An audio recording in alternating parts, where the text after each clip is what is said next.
అందరికీ నమస్కారం.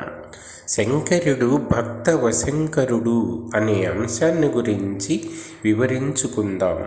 వివరిస్తున్నవారు బాలసుబ్రహ్మణ్యం కలవలపల్లి. పాండవులు వనవాసం చేసే రోజులలో ఒకరోజు వేదవ్యాస మహర్షి వారిని చూడడానికి వస్తాడు. ఆ సమయంలో అతడు రాబోయే కాలంలో కౌరవులతో మీకు తప్పనిసరిగా యుద్ధం జరుగుతుంది. అప్పుడు మీకు అస్త్రశస్త్రాలు చాలా అవసరమవుతాయి.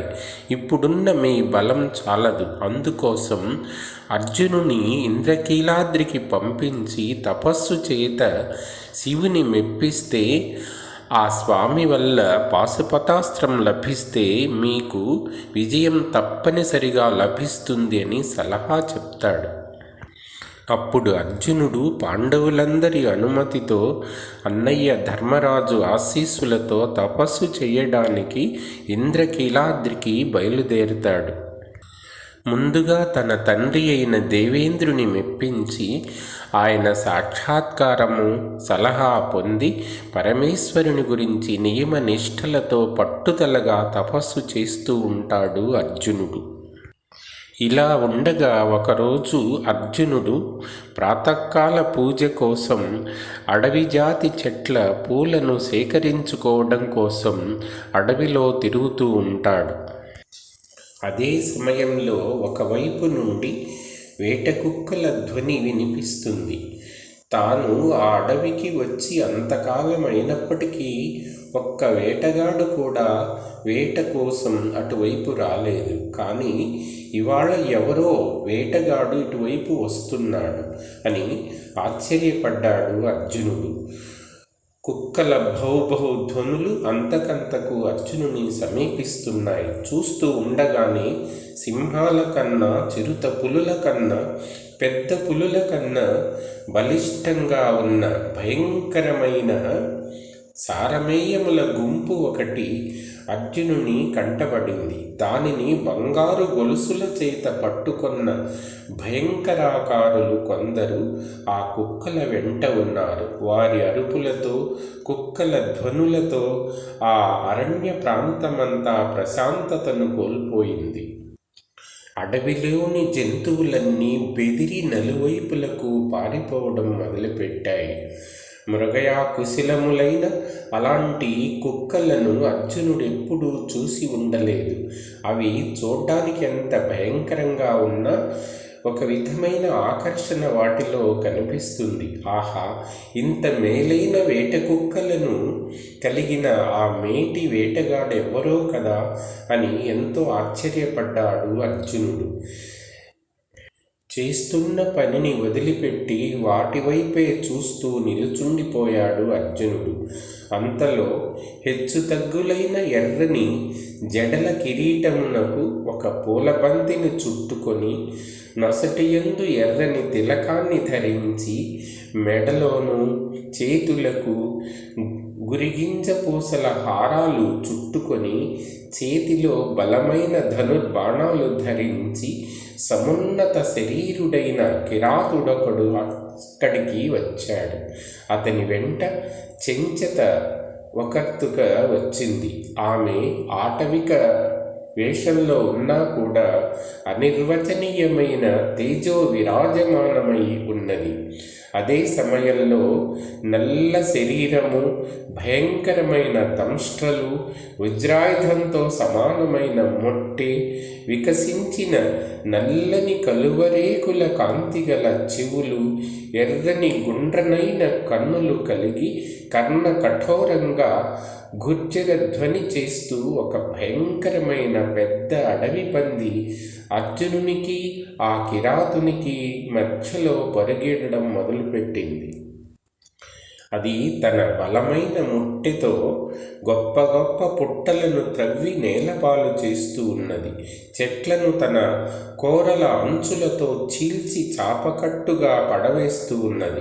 మాటిమాటికి తల ఎత్తి దిక్కులు చూస్తూ గుండెలు అవిసేట్లుగా గుర్జరిస్తూ ఉన్నది. దాని కన్నులు నిప్పులు రాలుతూ ఉన్నట్లున్నాయి.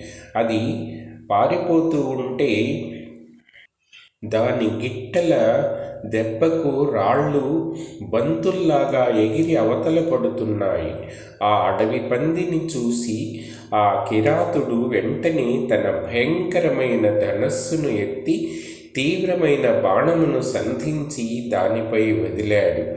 అదే క్షణంలో అర్జునుడు కూడా శరసంధానం చేసి పందిపై ప్రయోగించాడు. ఒకవైపు నుండి పుళిందుడు విడిచిన బాణం, మరొకవైపు అర్జునుడు వదిలిన బాణం రెండు వైపులా గుచ్చుకొనడం చేత పంది ముందునకు పోలేక గిరగిరా తిరిగి భయంకరంగా అరుస్తూ కింద పడి ప్రాణాలు కోల్పోయింది.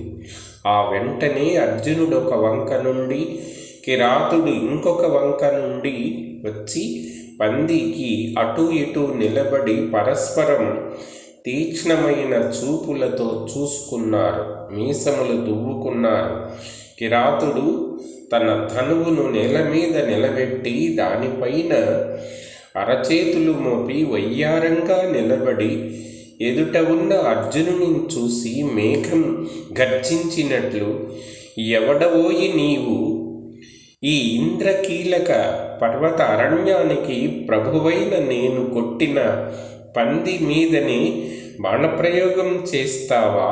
నీకింత కండకావరమా అని ధిక్కరించినట్లుగా ప్రశ్నించాడు. అర్జునుడు అతని దురుసుతనాన్ని చూసి సహించలేక, నీకంతగా ఈ నందిని కొట్టే కోరిక ఉంటే నాకంటే ముందుగా వచ్చి ఎందుకు బాణాలను సంధించలేదు? నేను బాణమును విడిచినప్పుడే నీవు కూడా విడవవలెనా అని అర్జునుడు గద్దించి అడిగాడు. నా భార్య అయిన ఈ చెంచెత ఈ రాళ్ళు రప్పలలో బిరబిరా నడవలేక వెనుక చిక్కిన కారణంగా నేను కొంత ఆలస్యం చేశాను. అంత మాత్రం చేత ఏమైంది? పంది నా బాణం తగులుట చేతనే చచ్చింది. కాబట్టి ఇది నాది కాదు, నాది, ఇది నా బాణం తగలడం చేతనే చచ్చింది అని అర్జునుడు అన్నాడు. నేను ఒప్పుకోను. నీవు టక్కరివి. చూసేందుకు మునివేషం ధరించిన నిజమైన తపస్వి ధనస్సును ధరిస్తాడా? శాంతిపరులు జంతుహింస చేస్తారా? కపట వేషధారివి, కల్మష చిత్తుడవు. నా పందిని కొట్టడానికి నీకెన్ని గుండెలున్నాయిరా? ఓయి, మాటలు తిన్నగా రానియ్యి. మితిమీరితివా? నా బాణముల యొక్క వాడిని నీవు రుచి చూడవలసి వస్తుంది అన్నాడు అర్జునుడు. నీ ప్రగల్భాలు చాలించు. వృధా జంతుహింస చేసిన నీవు ఒక మనిషివేనా? ఇది క్రూర జంతువు. దీనిని వధించడంలో తప్పేమి కలదయ్యా? ఇంకా నీ కఠినపు మాటలు చాలించి ఇక్కడి నుండి వెళ్ళిపోతావా లేదా అని అర్జునుడన్నాడు. నేనెందుకు పోవాలి? నన్ను పంపి నీవు ఈ పందిని తినాలని అనుకుంటున్నావా? లేక పందెము నాదే అని బడాయి చెప్పుకుంటున్నావా అని కిరాతుడన్నాడు. పుళిందా, మరీ హెచ్చరిస్తున్నాను. ఇక్కడి నుండి వెళ్ళిపోతావా లేదా? నాకు శివార్చనకు వేళ మీరిపోతున్నది. నన్నింకా ఏకాంతంగా వదిలిపొమ్ము. నీవు కూడా చాలా అలసినట్లున్నావు. ఇంకను ఈ వృధా వాగ్వివాదంతో ఆయాసపడడం ఎందుకు? వెళ్ళిపో, నీ చోటికి వెళ్ళిపో. ఇది కోపతాపాలకు తగిన తావు కాదు. మునీంద్రులు తపస్సు చేసుకునే ప్రదేశం, ప్రశాంతమైన భూమి. ఇచ్చట నీ ఆటలు సాగవు సుమా అన్నాడు అర్జునుడు. అతని మాటలకు కిరాతుడు మెత్తబడలేదు. పైపెచ్చు వాని కోపము అధికమైంది. ఓయి కపట తపస్వి, నీ బుడి మాటలు చాలించు. ఈ పంది పిల్ల నీకు ప్రయోజనం ఈ పంది వల్ల నీకు ప్రయోజనం లేకపోయినా పంతం నాదే అంటున్నావు. నన్ను అధిక్షేపిస్తున్నావు. జాగ్రత్త. నీవు తపస్వి అయితే కావచ్చు కాక, కానీ తపస్వి వేషంతో ఉన్నావు కాబట్టి బ్రతికిపోయావు. మొదట ఈ చోటు నుండి వెళ్తావా లేదా అని ఓంకరించాడు కిరాతుడు. పార్థునకి ఏం చేయాలో తోచలేదు. ఒక సామాన్య కిరాతుని చేత ఆ విధంగా అవమానించబడడం అతడు సహించలేకపోయాడు. అనేక విధాల వానిని భయములతో వెళ్ళిపోమ్మని చెప్పినా కూడా పులిందుడు వెళ్ళిపోలేదు. అయ్యా పులింద, వృధా ఎందుకు మాటలాడి అలసట తెచ్చుకుంటావు? మధ్యాహ్నం అయింది. ఎండ తాపం ఎక్కువగా ఉంది. పాపం నీ భార్య, నీ అనుచరులు కూడా అలసిపోయారు. నీ వారిని పిలుచుకొని వెంటనే వెళ్ళిపో. మా వంటి తపస్సులతో నీకేమీ వృధా వాగ్వివాదం అన్నాడు అర్జునుడు. తాటి చెట్టంత తపస్వివి నీవు. చేతిలో ధనుర్బాణాలు, తలబిరుసుతనం కలిగిన నీవు ఒక తపస్వివా? ఇంత చెప్పినా నీ డాంబికము ఇంకా వదల్లేదే అని అన్నాడు కిరాతుడు. అయితే ఇంకా నా భుజబలం చవి చూడగలవు అన్నాడు అర్జునుడు. అందుకేనయ్యా ఇన్ని మాటలు. మనమిద్దరం పోరాడిన అది నా భార్యకు కొంత వేడుకగా ఉంటుంది. నీవు ఏ పాటి సూర్యుడవో నేను కూడా చూస్తాను. ఏది, నీ ధనువును తీసుకో, యుద్ధానికి సిద్ధపడు. నేను హీనజాతి వాడినని, నీవు క్షత్రియుడవని గర్వించకు. నన్ను యుద్ధంలో మెప్పించగలిగితివా? అప్పుడు నేను శభాషని మెచ్చుకుంటాను. అయ్యా పులింద, వృధా కయ్యానికి ఎందుకు కాలు దూవుతున్నావు? నేను నియమనిష్టలతో శివార్చన చేసుకుంటున్నాను. నన్నెందుకు అనవసరంగా యుద్ధంలోనికి దించుతావు? ఓహో, నీ శివలింగం ఎక్కడికి పోదులేవయ్యా. ఈ వరాహమును చంపినప్పుడు నీ తపస్సితనం ఏమైపోయింది? ఇంక నాతో పోరాడిన ఏమైనా పోతుందా? కొంతసేపు జపతపములు, మంత్రములు, ధ్యానము కట్టిపెట్టి నాతో యుద్ధం చేయి.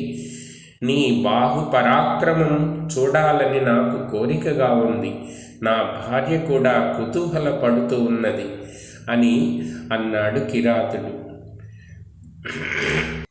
ఇంకా అర్జునుడు ముందు వెనుకలు ఆలోచించకుండానే ఆ కిరాతుడు అల్లెతాడును ప్రయోగించాడు. ఆ ధ్వని భయంకరమైన పిడుగులాగా అరణ్యం నలుమూలలా ప్రతిధ్వనించింది. దానితో అర్జునుడు రెచ్చిపోయి, ఆహా, ఎంత చెప్పినా వినవు కదా? అర్జునునితో యుద్ధమంటే మాటలనుకున్నావా?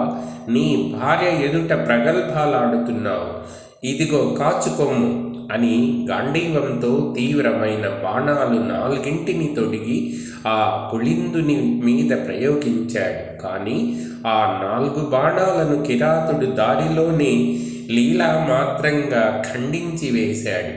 ఆహా పులింద, ఇంతటి సూర్యుడవా అని అర్జునుడన్నాడు. అని అంటూ మళ్ళీ తీవ్రమైన బాణాలను సంధించి కిరాతుని మీద వదిలాడు. విజయుని అస్త్రాలన్నీ నడుమనే తునియలైపోసాగాయి. కిరాతుని అట్టహాసంతో వనమంతా మార్మోగిపోతున్నది. అర్జునుడు కోపోద్దీపితుడైనాడు, మండిపడుతున్నాడు. అంతా కిరాతుడు అర్జునుని మీద బాణముల ప్రయోగింప వానిని పార్థుడు లీలామాత్రంగా త్రుంచి వేశాడు.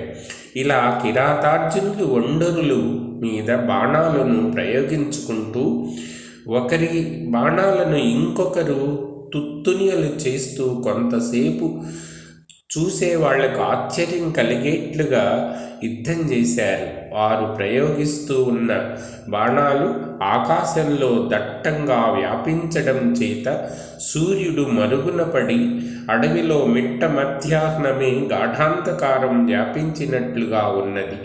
వర్ష చిహ్నాలు లేకనే శంకరుడు, ఆ కిరాతుడు అర్జునుడు భుజ అహంకారాలు, ధనుష్టంకారాలు గొప్పగా ఉరుములు ఉరిమినట్లుగా దిశలలో మార్మోగుతూ ఉన్నాయి. ఉన్నదున్నట్లు అర్జునుని అక్షయ తూణీరాలలో బాణములు లేకుండా పోయాయి.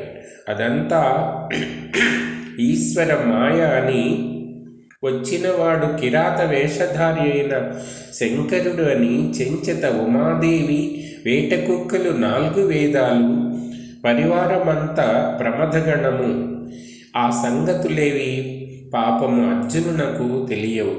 ఉన్నదున్నట్లు దివ్యాస్త్రములకు సంబంధించిన మంత్రాక్షరములేవీ కూడా పార్థునకు గుర్తు రాలేదు. కృపుడు, ద్రోణుడు మొదలైన వారు చేసిన ఉపదేశాలన్నీ వృధా అయిపోయాయి. బాల్యమాదిగా చేసిన శస్త్రాభ్యాసమంతా కూడా నిష్ఫలమైపోయింది. అదంతా పినాకపాణి మాయలీల అని అర్థం చేసుకోలేకపోయాడు అర్జునుడు. తరువాత కథాంశాన్ని ఇంకొక వీడియోలో చెప్పుకుందాం. ధన్యవాదాలు. స్వస్తి.